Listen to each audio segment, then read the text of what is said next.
Today is January 13th and a very important but not well-known day in history. On this day in 1991, under the demand of Moscow, the Soviet army stormed Lithuania and demanded that they come back to the Soviet Union. In 1990, Estonia, Latvia, and Lithuania were the first three countries to leave the USSR and claim their independence. They were the first, and they laid the important groundwork for Ukraine to claim their sovereignty and independence afterwards. In my local community, Lithuania has been one of the biggest Ukraine supporters since February 24th, and I want to take the time to tell you about their history. So in January 1991, the Soviet army stormed Lithuania's press palace, where most of the media and newspapers were located in this headquarters. This is exactly where Lithuania's non-violent revolution started. Thousands of unarmed Lithuanians formed a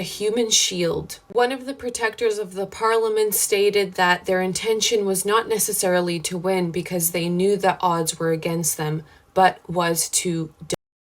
As the Ukrainians are today, Lithuanians were ready to die for their freedom and make sure that Moscow couldn't tell any more lies as they did in 1940. They wanted to make sure that the entire world knew that Lithuania was ready to lay down their lives for their freedom. On January 13th, 1991, the Soviet army, backed by the Kremlin, tried to seize the media headquarters. But even back then, Lithuania's human shield was able to hold them back, but not without losses. 14 unarmed, innocent civilians died that day, and hundreds of Lithuanians were very badly injured. However, the Soviet army decided to cancel their next target, which was the parliament. This speaks volumes about the power of people. Lithuania withstood, and so will Ukraine. The Russian Terrorist Federation has done this over and over and over again. Thank you to Lithuania, and please stand with Ukraine because the power of people is invaluable. Слава Україні! Героям слава! Разом до перемоги!